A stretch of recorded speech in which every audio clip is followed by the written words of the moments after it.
Today I'm going to be talking about the emergency fund. And I'm going to be answering the following questions about the emergency fund. So if you have any of these questions, stick around because I'm going to cover each one of them. Let's get right into it. First of all, what is it? An emergency fund is money you set aside that is saved up just for emergencies. Another name for it is just your savings. But an emergency fund is specifically for those unexpected life events such as job loss, being laid off, global pandemic, home repairs, car repairs, something like that.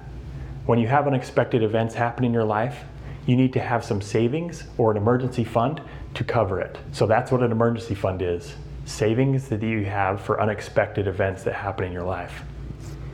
So why do you need one? When some unexpected event happens in your life, let's say you're in a car accident and you have insurance. Well, your insurance deductible is still going to be $500 to $1,000 or possibly more. Do you have that money in savings to cover that $500? Do you have an extra car if you get into that accident, or are you going to have to rent a car? That's where an emergency fund can come in. If you have $1,000 or $2,000, you can cover those expenses. You can cover that insurance deductible. And you won't have to pay on credit cards those things that are unexpected. Credit card interest rates can be upwards of 19, 20, and 25%. If you're putting unexpected expenses on a credit card, you're never going to get ahead financially.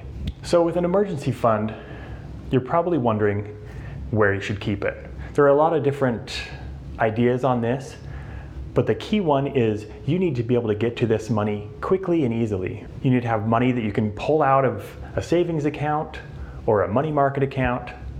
If your money's locked into a CD or in stock, especially with the way the stock market's been going now, if you put your emergency fund in stocks, maybe over the past month or so, you just lost 40% of your emergency fund. So even though you're not going to be earning very much money on it, you need to keep your emergency fund in a savings account where you can access it quickly and easily. For unexpected events, you need to be able to get to that money and use it. If it's locked away in a 5-year CD or in stocks or something like that, that emergency fund isn't going to be as easy to access.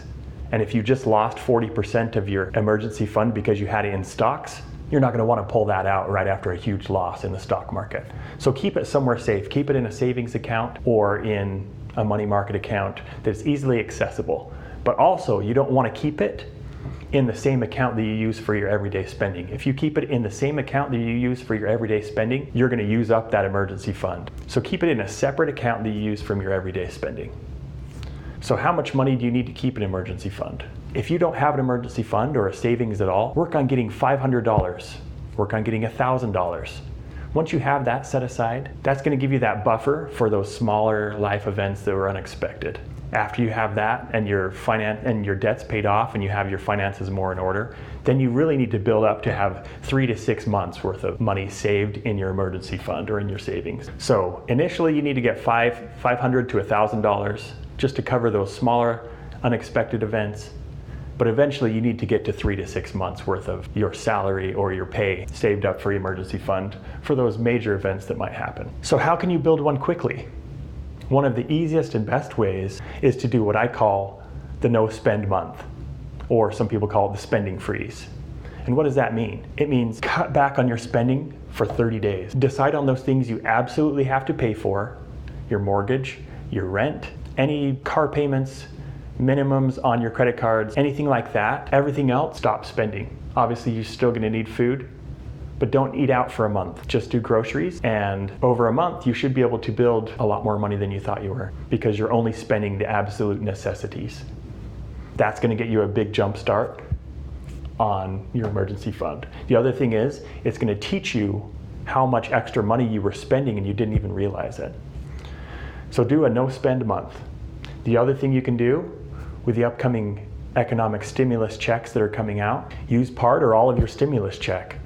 As long as you still have a job and you're still making money, use that money to put into an emergency fund so that if you do get laid off or you do lose your job, you'll have that extra money to buy you some time so you can get a new job or you can find some other revenue stream. So building one quickly, use your stimulus check, do the no spend month, and I also have a video on how to save money, and I'll put a link for that in the description below. So now you have your emergency fund, you have it set aside. When are the times you should use it? Well, like I was talking about before, if you've been in a car accident and you need to pay your insurance deductible, or you've had some other expected cost that came up. Let's say you did just get laid off from your job, or you're furloughed. You can use that emergency fund to make up for the difference in the money you're getting from unemployment, or the difference in the money that you lost from your job. So a job loss, unexpected home repairs such as your dishwasher going out, you need a new microwave because your microwave broke, your furnace or air conditioning went out. When we first moved into our house, within the first year, our air conditioning went out. Luckily, we had established an emergency fund. We had saved up money, and it cost us over $4,000 to replace that air conditioner. If we had not had that emergency fund, we would have had to put that on credit cards. And with all the interest we would have paid, we would have been paying way more than that $4,000. But because we'd saved it, it hurt. And we didn't like spending that $4,000 replacing the air conditioning on our house. But it was much better than not having the money and having all this stress of having to use credit cards or something else to pay for it. So your emergency fund is only for those emergencies. It's not because you happen to see a sale on something you wanted to buy or something like that. The emergency fund is for those emergencies that I talked about before. So now that I've talked about the emergency fund, how are you going to build up an emergency fund? Are you going to do the no spend month? Or are you going to use some of your stimulus check? Put it down in the comments below if you're going to use your stimulus check or do a no spend month to start that emergency fund. I hope you're all staying safe, staying healthy. If this was helpful and that you learned something new about the emergency fund, or one of these tips was useful, please put a like on the video. Subscribe to my channel. I'm going to be doing a lot more financial topics for basic finances, and then going to build on that and teach you how to build your wealth, build your net worth, and become financially independent. So I hope you enjoyed the video today, but I'm out of here.